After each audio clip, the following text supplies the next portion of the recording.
Soyez les bienvenus encore à une autre illustration de notre pasteur Koumoui. Il y a une bataille dans cette vie. Ouais, ça peut être que c'est le financier, ça peut être la sécheresse spirituelle, ça peut être le désappointement du présent et le futur. Et pendant toutes ces choses-là, quelle est la réponse? La foi est la victoire. Et je crois que le Seigneur et toi est avec toi. D'autres personnes aussi ont senti comme toi senti. Ils ont marché. Mais la foi les a rendus victorieux. La foi te rendra aussi victorieux. Regardez dans 1 Jean. 1 Jean 5. 1 Jean 5. Verset 4. Il dit parce que tout ce qui est né de Dieu triomphe du monde. Et la victoire qui triomphe du monde, c'est notre foi.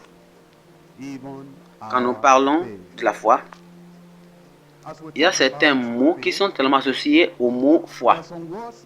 Et ces mots-là, c'est ces mots qui rendent foi avoir une bonne signification. Certaines personnes essaient d'avoir seulement que la foi. La foi qu'on ne voit pas. La foi en non-pensée. La foi avec d'autres choses associées à lui. Vous voyez, à cause de cela, cette foi-là ne travaille pas selon comment elle doit travailler. Mais dans le combat de la vie, ces choses-là, ces mots-là sont les compagnons. Ils doivent aussi marcher ensemble avec la foi. Ils doivent aller ensemble. Alors, si ils ne marchent pas avec eux, avec cette foi-là, tu ne peux pas avoir la victoire totale. Premièrement, c'est le mot croire. On peut aussi, ça veut dire la confiance. La confiance amène ce qu'on appelle la fidélité. Les gens disent, c'est la même chose que foi, non? Oui, une autre fois, d'autre manière, c'est la même. Mais parce qu'ils vont ils sont toujours, ils semblent être. Mais ils disent que ça peut être que la croyance, la foi, c'est-à-dire que tu te relais et tu te relais sur cela. Mais ce n'est pas complètement relié au commandement. Ce n'est pas complètement relié avec l'action. Et ce n'est pas tellement aussi connecté à donner au mot de commandement ou bien un mot de décret, mais c'est seulement rester et s'aligner, avoir la confiance à Dieu à un moment opportun. Et c'est aussi ce mot-là qui peut rendre ta foi avoir vraiment le poids devant le Seigneur. Il n'y a pas de foi interne et de la peur interne. La peur interne parce que vous croyez que vous restez et vous demeurez et vous dépendez sur le Seigneur Dieu qui est éternel. Dans Actes 27, le verset 20, à partir du verset 20, il dit, et le soleil et les étoiles ne parurent pas pendant plusieurs jours, et la tempête était si forte que nous perdîmes enfin toute espérance de nous sauver. Il y avait un combat ici. Il y avait la tempête ici. Il y avait le vent. Que Paul, l'apôtre, devait aller à un lieu pour prêcher la parole avec d'autres personnes, bien sûr. Que je vous souviens ceci, je vous rappelle ceci, que ceci-là a commencé d'une autre manière. Avant ce moment, c'est que Paul est allé en Jérusalem et les anciens l'ont appelé. Il a dit, on a entendu beaucoup de toi. Et beaucoup de croyants, milliers de croyants ont entendu de toi. Que tu dis aux gens que autour du monde, ils n'ont qu'à abandonner Moïse. Mais on sait qu'ils ne sont pas comme ça. Alors, nous devons éviter ceci-là. Nous avons 4 personnes ici. Si l'un notre parole, on va faire ceci pour qu'il n'y ait pas de trouble. Et Paul, croyant qu'il doit les écouter, Parce que ces personnes comme ça, Jacques, comme Petre, Simon, comme Jean, les piliers de la Bible, de la parole, il les a écoutés. Il est parti dans le temple, et les Israéliens sont venus. Il dit, sauve-nous, sauve-nous, sauve-nous, sauve-nous. Regarde comment que celui qui disait tout, ce qu'il essayait d'éviter, il voulait éviter le trouble. On ne peut pas continuer à éviter le mal.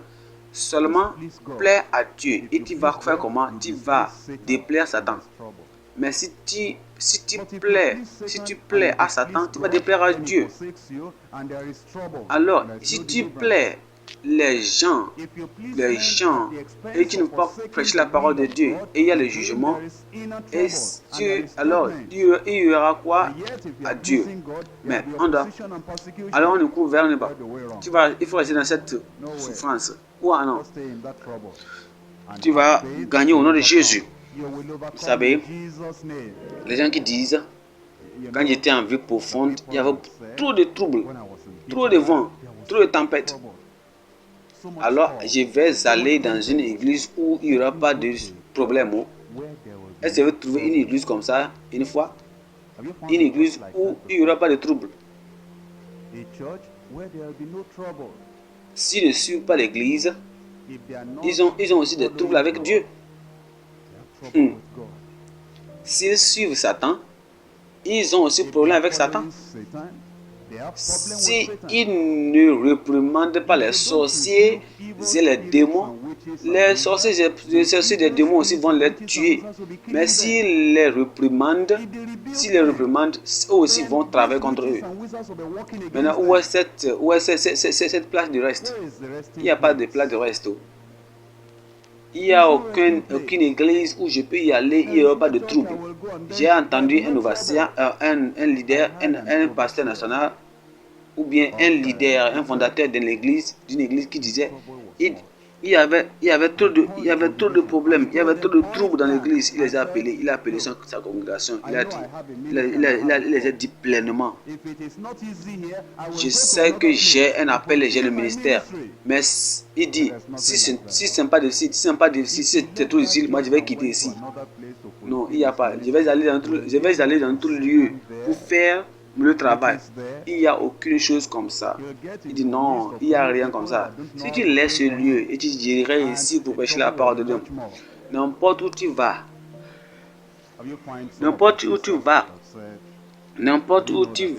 et tu vas dire je vais aller établir une autre mission pour faire là-bas. Si tu vas au milieu des autres personnes qui ne connaissent pas la parole de Dieu, et ils ne savent pas comment prier pour toi, les troubles seront si pires. Je connais certaines sœurs de notre église. Il dit, moi je ne sais pas c'est comme ça la Bible, le mariage. Alors je vais quitter cet homme-là. Comment tu peux quitter cet homme? Tu es un enfant de Dieu, non? Et tu ne sommes marié. Et moi je crois que je m'alliais la volonté de Dieu. Maintenant j'ai toujours des problèmes comme ça là. Je vais ramasser mes bagages. Est-ce que vous savez ce que nous les pasteurs nous faisons? Vous allez commencer à leur supplier. Il dit, moi je vais quitter ce mariage pour ne pas avoir ce problème. Et vraiment, vous les pasteurs, c'est ce que les pasteurs, vous savez, ce que les pasteurs, nous les pasteurs que nous faisons, nous allons commencer à leur supplier. Oh, faut pas quitter, non, tu vas quitter, aller où? Ouais. Vous la supplier, et finalement, qu'elle fait? Elle quitte le mariage. Et le mari vient auprès de nous, il dit, ma femme a quitté. Il dit, pourquoi? Elle dit, le trouble c'est trop. Et on lui demande pourquoi. Il dit, elle dit que le trouble c'est trop. Elle va laisser. Et nous, les pasteurs expérimentés, et les autres personnes qui ne sont pas expérimentées, les pasteurs qui ne sont pas expérimentés vont auprès de cette femme-là, commencent à la supplier. Et elle dit non. Elle dit, je reste maintenant. Maintenant, il n'y a pas de trouble. Maintenant, je jure ma vie. Je vais lire la Bible. Je vais prier. Nous qui sommes expérimentés, on dit femme, laisse-la. Il dit Marie, laisse-la. Elle ne veut pas avoir les troubles. Elle croit que nous, les pasteurs, et toi, le mari, nous sommes des troubles. Laisse-la. Une semaine, elle ne voit pas le mari. et son cœur commence à se déranger. Est-ce qu'il dit, elle dit, elle ne va pas venir, elle ne va pas venir me pardonner, me supplier. 2 semaines, elle se couche seule. L'oppression dit, qu'est-ce qui se passe? Et la 3e semaine, l'enfant est malade. Le petit enfant qu'elle a emporté avec elle, elle commence à pleurer. Le petit enfant est malade. Et elle dit, si ces gens-là ne viennent pas pour me supplier, me supplier pour que je revienne à la maison là, moi, mais je vais y aller haut. Et finalement, elle revient maintenant, elle revient vers le pasteur. Elle va auprès du pasteur et dit, oh pasteur, toi aussi, hein, j'ai quitté mon mari et j'ai parti laisser seul là-bas. Toi aussi, tu ne viens même pas pour me chercher, tu ne viens même pas pour me visiter, tu n'es même pas tu n'es pas venu. Elle est en train de supplier indirectement.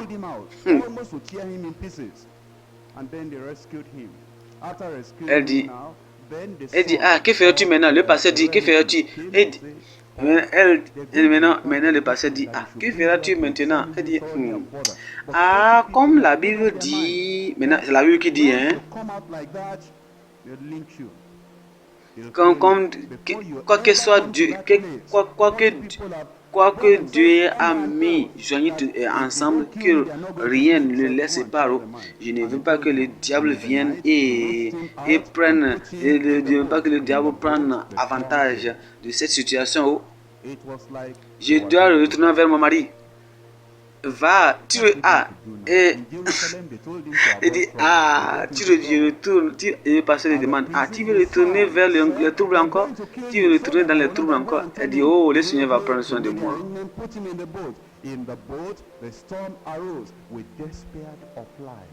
Ouais, certains moments, si on fuit à un lieu, d'un lieu à un autre, il y a le trou partout. La foi, c'est la victoire. Dans les batailles de la vie, c'est la foi. Aie foi en Dieu. Je parlais de l'apôtre Paul. Il dit, afin qu'il n'y ait pas de trouble, va dans cet temple et fais ceci. Quand fait ceci, il y a le trouble. Alors il est parti. Il essaie un peu, on devait le tuer. Alors ils l'ont sauvé.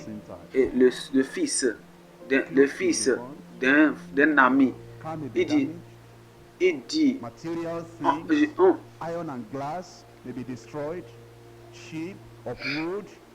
toi, un de ses neveux ou bien un de ses neveux est venu, il dit, je vais t'amener dans ce lieu pour que tu te caches, parce qu'il y a quelque chose de plus de 30 personnes qui sont armées, ils sont préparés pour que si tu sors et tu viens, ils vont te déchirer, ils vont te finir, ils vont te tuer. Avant que tu ne viennes pas encore, 30 personnes ils ont juré. Alors s'ils disent qu'ils ne te tuent pas, ils ne vont pas laisser. Eux, leur parti dit, dans la nuit, on a pris Paul, et on l'a mis dans une pirogue et pour le faire voyager de l'autre côté. Mais qu'est-ce qui s'est passé? Dans la pirogue où il a pris, il y a encore un autre trouble, des grands troubles. C'était comme il devait mourir. Il devait mourir là-bas. La tempête, c'est comme il devait mourir. Qui fera-t-il maintenant? Maintenant, dans l'église, on l'a dit d'éviter les troubles. Maintenant, à la prison, on dit, tu vas mourir, on va te tuer. Maintenant, on l'a mis dans la pirogue. Maintenant, la tempête a commencé. Maintenant, c'était peu qui va mourir. Ils ont mis tout ce qu'ils avaient dans leur bateau. Ils ont jeté tout dans l'eau pour pouvoir équilibrer le bateau. C'était sans effet.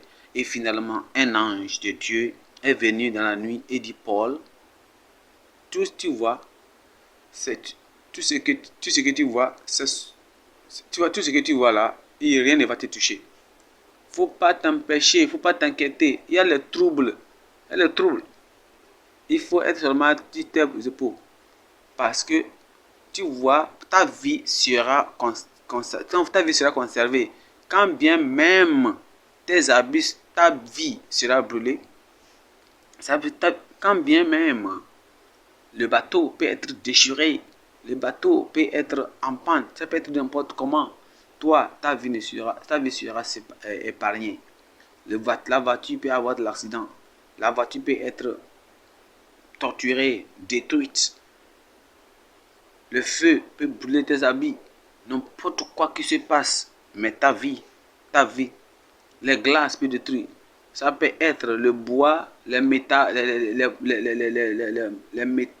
n'importe quoi. Rien ne va toucher ta vie. Pourquoi tu te plais? Mais souvenez-vous que le bateau n'appartenait pas à Paul. Alors un ange est venu à Paul. Il a dit, dans le verset 22, 21, il dit, on n'avait pas mangé depuis longtemps. Alors Paul, se tenant au milieu d'eux, leur dit, ô hommes, il fallait m'écouter et ne pas partir de Crète, afin d'éviter ce péril et ce dommage. Maintenant, je vous exhorte à prendre courage, car aucun de vous ne périra, et il n'y aura de perte que celle du navire. Et un ange de Dieu à qui j'appartiens et que je sers m'est apparu cette nuit et m'a dit, Paul, ne crains point, il faut que tu comparaisses devant César. Et voici, Dieu t'a donné tous ceux qui naviguent avec toi. C'est pourquoi, ô homme, rassurez-vous, car j'ai cette confiance en Dieu, qu'il en sera comme il m'a été dit. Ça, il a resté, c'est la foi, c'est être convaincu. Voyez, cette croyance va avec la foi. Ça veut être que Paul aussi n'a pas mangé. Il n'a pas mangé plus de 40 jours. Il était faible physiquement. Est-ce qu'il peut crier? Mais ces choses-là n'étaient pas importantes. Mais la foi était tellement importante. Je sais que tu as été tellement béni à travers cette illustration de notre pasteur Koumoui. Soit, s'il vous plaît, ne laisse pas cette illustration du pasteur Koumoui meurt dans toi. Il faut le passer d'autres personnes et sois béni. S'il plaît à Dieu, on se verra la semaine prochaine pour une autre illustration de notre pasteur Koumoui. Soyez bénis.